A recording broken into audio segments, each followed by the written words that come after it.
Box office దగ్గర first time release అయినప్పుడు disaster result ను సొంతం చేసుకున్నా కూడా ఇప్పుడు 15 నెలల తర్వాత రీ రిలీజ్ లో బాక్సాఫీస్ ను ఓ రేంజ్ లో షేక్ చేస్తూ ఊహకందని కలెక్షన్లతో ఊచకొత్తకొస్తున్న టాలీవుడ్ సూపర్ స్టార్ మహేష్ బాబు నటించిన కలేజా సినిమా అన్ని చోట్ల ఎక్సలెంట్ కలెక్షన్లతో దుమ్ము లేపగా ఆల్రెడీ ఓవర్సీస్ లో సెన్సేషనల్ రికార్డులతో రచ్చలేపిన ఈ సినిమా తెలుగు రాష్ట్రాల్లో కూడా సాలిడ్ జోరును చూపెడుతూ డబుల్ డిజిట్ గ్రాస్ మార్క్ వైపు పరుగులు పెడుతూ ఉంది. మూడవ రోజు బాక్సాఫీస్ దగ్గర మరోసారి సండే అడ్వాంటేజ్ లభించడంతో మంచి హోల్డ్ ను చూపెడుతూ ఉన్న ఈ సినిమా టాలీవుడ్ తరపున రీ రిలీజ్ మూవీస్ లో మూడవ రోజు one of the biggest collection ను సొంతం చేసుకోవడం ఖాయంగా కనిపిస్తూ ఉంది. నైజాం లో ఎక్సలెంట్ హోల్డ్ ను చూపెడుతున్న ఈ సినిమా ఆంధ్ర సీడెడ్లలో పర్వాలేదనిపించే విధంగా ట్రెండ్ ను కొనసాగిస్తూ ఉంది. అన్ని చోట్ల ఆఫ్లైన్ టికెట్ సేల్స్ లెక్కలు కూడా ఈ రోజు బాగుంటే సినిమా 1 కోటి మార్కు పైగానే వసూలను అందుకునే అవకాశం ఉంది. ఫైనల్ ఆఫ్లైన్ లెక్కలు కనుక బాగుంటే 1 కోటి నుండి 1.1 కోటి రేంజ్ లో వసూలను సినిమా తెలుగు రాష్ట్రాల్లో అందుకునే అవకాశం ఉండగా ఓవర్సీస్ లో ఫైనల్ రిపోర్ట్స్ అప్డేట్ అవ్వాల్సి ఉండగా అవన్నీ కలుపుకొని వరల్డ్ వైడ్ గా 1,30,00,000 నుండి 1,50,00,000 మార్కు వైపు సినిమా మూడవ రోజు వసూలను దక్కించుకునే ఛాన్సెస్ కనిపిస్తూ ఉన్నాయి.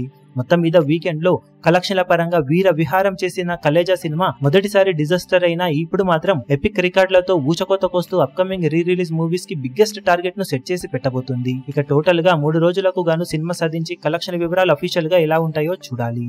ఈ వీడియో మీకు నచ్చినట్లయితే లైక్ చేయండి, షేర్ చేయండి, ఛానల్ ను సబ్స్క్రైబ్ చేయడం మాత్రం మరవకండి. ఏ చిన్న అప్డేట్ ను మిస్ అవ్వకూడదు అనుకుంటే బెల్ ఐకాన్ ను ప్రెస్ చేయండి.